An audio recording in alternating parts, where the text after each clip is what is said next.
We don't know much about Andrea del Castagno, but we are going to look at his painting, The Last Supper.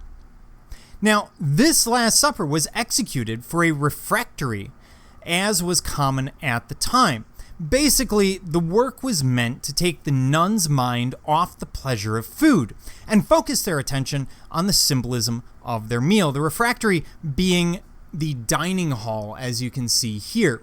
So they would look up from this meal and they would remember the Last Supper and it would, in theory, take away the pleasure of the meal as they would see the symbolism of eating compared to the Last Supper.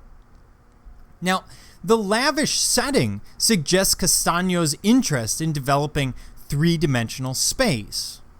The walls and the view of the roof lend some inconsistencies to this illusion. Now, it's kind of interesting. First of all, when you think about it, the Last Supper would have happened around the year, say, 30, give or take, CE. It would have happened in the Levant or the Holy Lands. It would have happened in a fairly humble area. They do not have rooms covered in marble. They do not have benches covered in satin. So why is Castagno doing that? Well, there's a tradition at the time. You send, if you're a well-off family, your firstborn gets married off. Your secondborn goes to the church. And if you happen to have a daughter, she goes to the nunnery or the convent. And of course, you don't stop loving your child just because they've become a nun. That's what school children do. Rather, what you do is you send goods and materials to them to make their lives easier.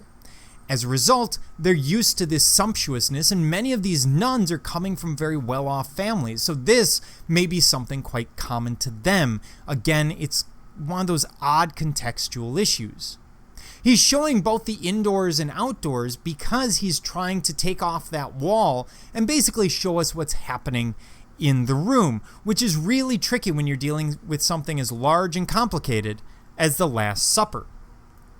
He's deriving his composition and the malevolence of Judas from the Gospel of John, where Judas sits alone, as opposed to the later use of the Gospel of Luke, which we'll see when we get to Leonardo.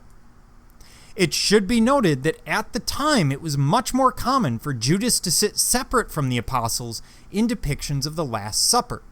And these depictions of the Last Supper happen everywhere. Almost every monastery, every convent is going to have one, usually in the dining hall, usually for all the same reasons that we're seeing it here. You'll also notice that there's minimal food, which keeps the image clean and could be said to remind the nuns of the hardship of this world, the hardship that Jesus would have gone through his journey in the terrestrial plane on his way back to heaven. So as we look at it, we have a really clean table. We have figures that are hard to identify, but we can identify some of them. For example, Peter with the long beard. We have St. John sleeping, the youngest of the apostles. We see Judas on the wrong side of the table. But we also, you'll notice, it's not terribly obvious which one is Jesus.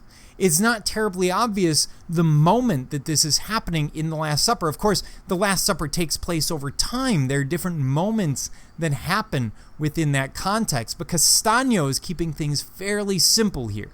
We see the characters and the setting. We're just not really getting a narrative, and that is where Leonardo will come in later on.